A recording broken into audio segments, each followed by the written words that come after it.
स्वामी को किपरि खुशी रखा आसतु जाना। नंबर 1, जदि तुम्हें निज स्वामी सहित खुशी रहा चाहूच ताहले अन्य मान कथा को ध्यान दिंतु नहीं। नंबर 2, आपण निजको आपण स्वामी गर्लफ्रेंड भावतु नहीं। जदि आपण यह करती ताहले आपण निजे ही निजको कम बुझी थांती। नंबर 3, जदि आपण निज विवाहित जीवन में खुशी रहा चाहते तेबे आपण स्वामी तुलना अन्य कहा सहित करंतु नहीं।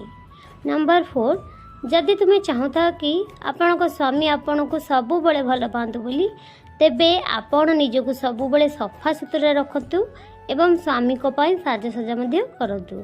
नंबर 5, जदि आपण जीवन में भलरे कटु बोली चाहते तेबे गरीब मानकर साहाय्य एवं दान धर्म करंतु।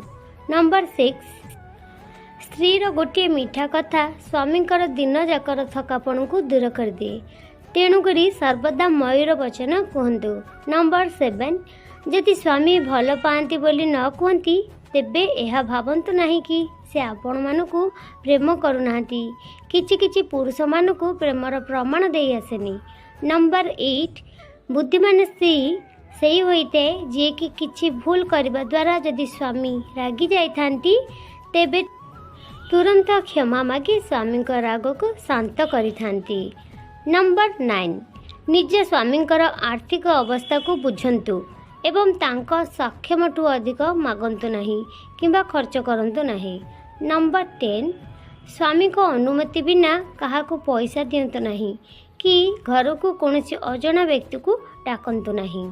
नंबर 11, आपणक स्वामी आपणक पई दिन राति परिश्रम करती कि आपणकर आउ आपणक पिला मानकर सब इच्छा पूरा हो पारू, तेणु आपण सबु बेले स्वामींकर आदर एवं सम्मान करंतु।